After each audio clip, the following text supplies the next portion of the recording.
Don't forget to do three things: subscribe, like, and share.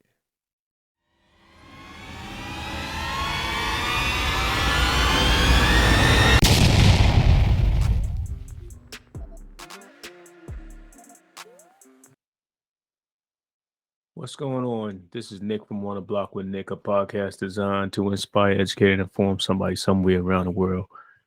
Today, I want to talk about Ja Morant.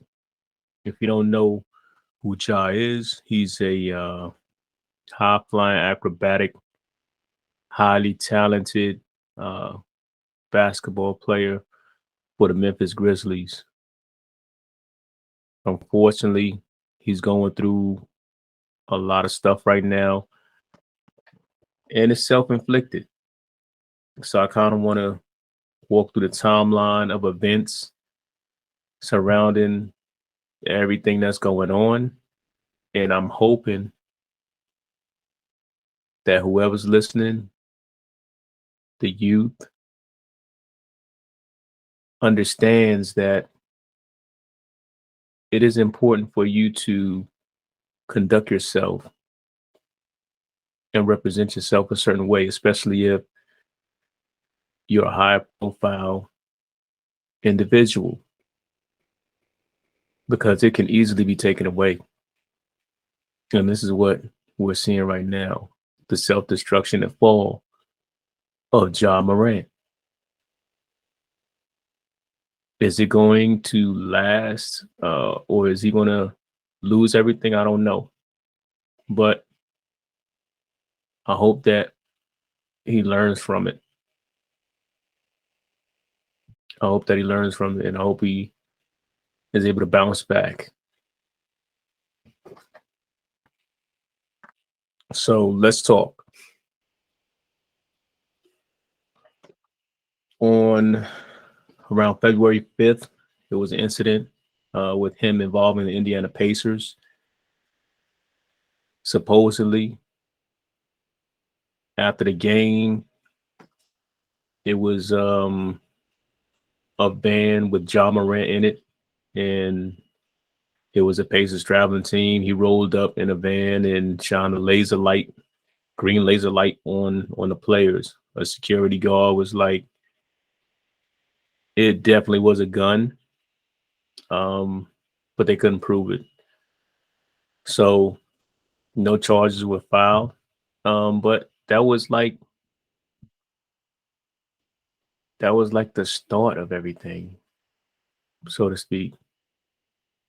And then things started to unravel because then you had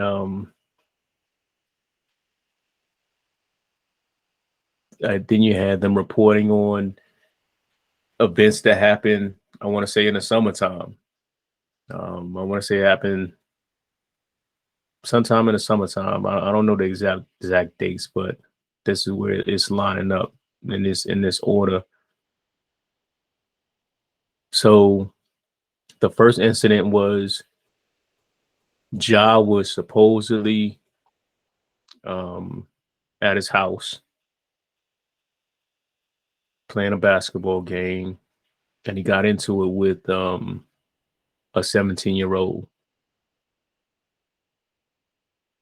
Things got heated. If you played basketball or played any sports, you know that tempers flare at times, especially in basketball when you call your own fouls or whatever, or if it's a close game, you know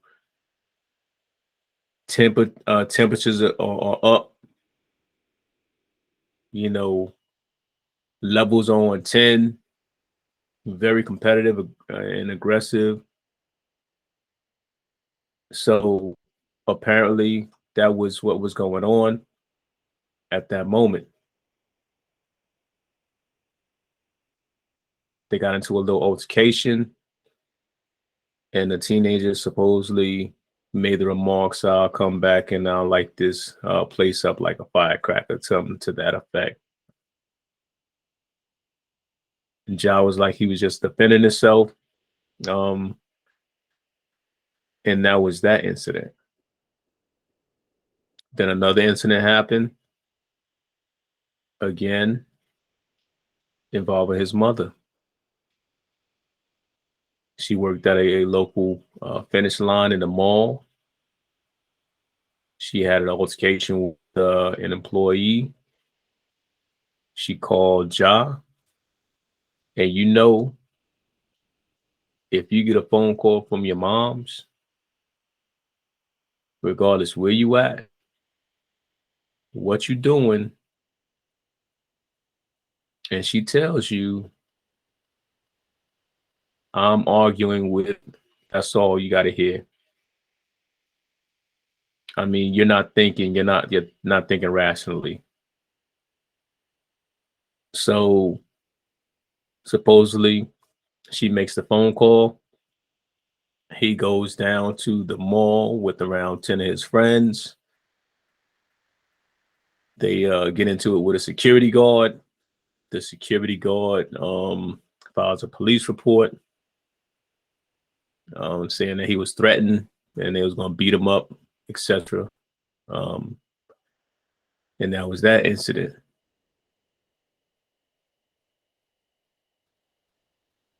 And then we come to the Instagram post after a loss to the Denver Nuggets. Ja goes to a club. He's having him a good time. Don't know if he was drinking. Can't say what was going on. But what you can say is that at some point he went live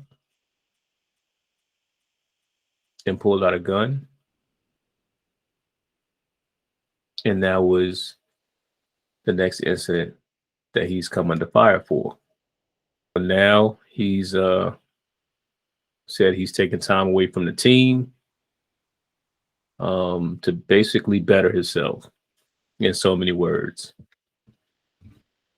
In so many words, that's what he said. I want to do better. He apologized to everybody and said he wants to do better and work on himself. In so many words, he left a statement.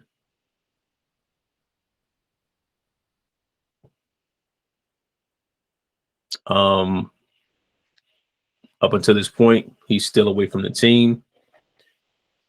I haven't heard anything about him coming back anytime soon because I want to say they're still investigating some of the stuff that's going on or has happened. And you can say the pattern of behavior or misconduct is concerning to the team or concerning to the NBA, right? So it's in the best interest for him to take care of whatever is going on at this moment that he needs to deal with. He needs to go ahead and deal with it. Focus on that. I want to say he got like a $200 million contract. He got a sponsorship deal with Nike. I want to say Powerade. I mean, all these good things going for the young man. All the good things going for the young man. And I just don't understand. I just don't understand what made him feel the need to do all those things.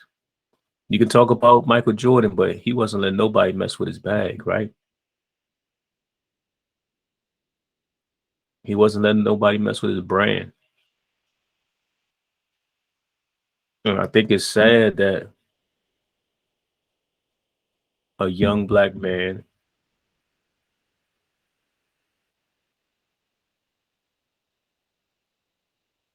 seems to be always put in a situation like this.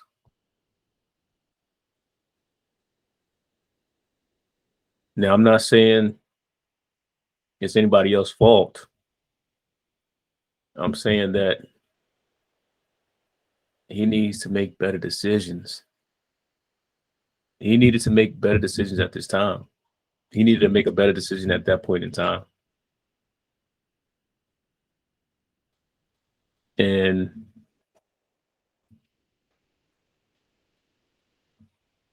I often wonder where was that one friend that pulled him aside and said, "Look, man, you don't belong here." That one friend that's there for him to say, "Look, man, if you continue down this road, you're gonna lose. You're gonna lose it all. Everything you work for. You have a daughter. I mean, you have a family. You pretty much made it. You made it. All that hard work is going to be a waste. All that hard work is going to be a waste.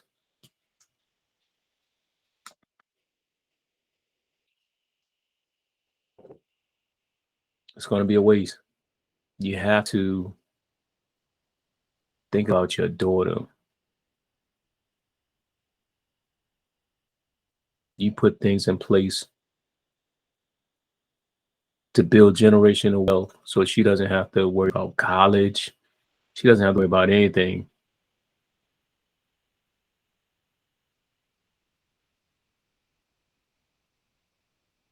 You're with those friends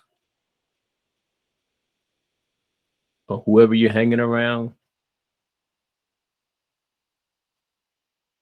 You have to ask yourself, are they really friends?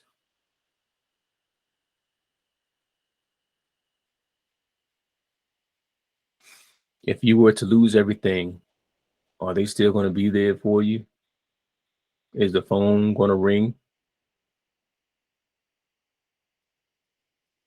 Are they going to love you?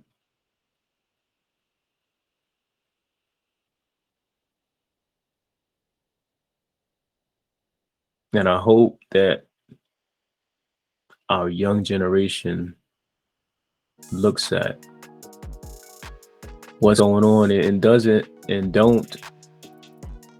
I hope they look at this and they see